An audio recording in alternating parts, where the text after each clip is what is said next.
Une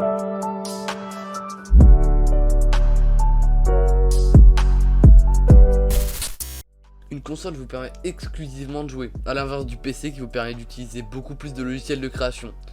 Je n'oublie bien sûr pas le logiciel de montage pour la PS4, mais il est franchement nul. Le PC est totalement modulable, vous payez cher une fois et après vous augmentez en fonction de vos besoins ou de vos envies.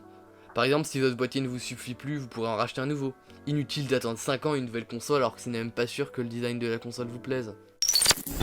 Les claviers souris sont compatibles aux consoles, mais leur compatibilité a des gros défauts. Un des plus récurrents sont les drivers, car leur installation est impossible sur console, contrairement au PC, ce qui bloque leur bon fonctionnement. De plus, vous ne pourrez pas utiliser de macros. Un point pour les consoles cette fois. La console est plus conviviale qu'un PC, je me vois mal jouer à Wii Sport avec ma famille sur un PC ou jouer à FIFA tout seul. Donc si vous jouez souvent avec votre famille, une console est mieux qu'un PC sur ce point là.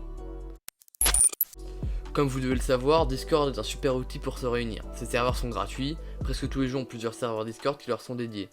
De quoi parler de vos sujets préférés, avec n'importe qui.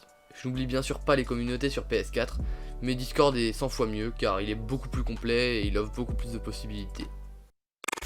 Selon votre budget, généralement vous achèterez une console car c'est moins cher, mais si vous ou vos parents sont prêts à mettre plus, investissez dans un PC, mais ne fermez pas les yeux face au prix du PC.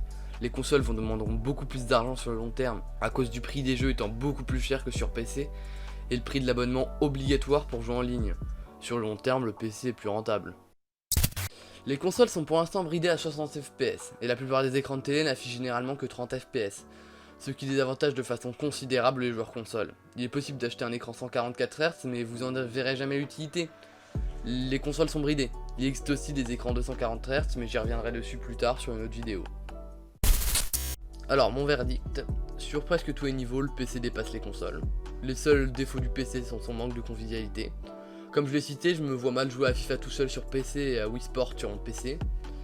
Le second gros défaut du PC pour moi est son prix. Si vous voulez des bons composants, de la puissance, de l'esthétique, effectivement ça va vous coûter plus cher. Mais vous dépenserez gros, puis après vous ne serez jamais obligé de changer tous vos composants tout le temps. Un énorme défaut de la console pour moi ce sont ses abonnements, qui sont obligatoires si vous voulez jouer à certains jeux.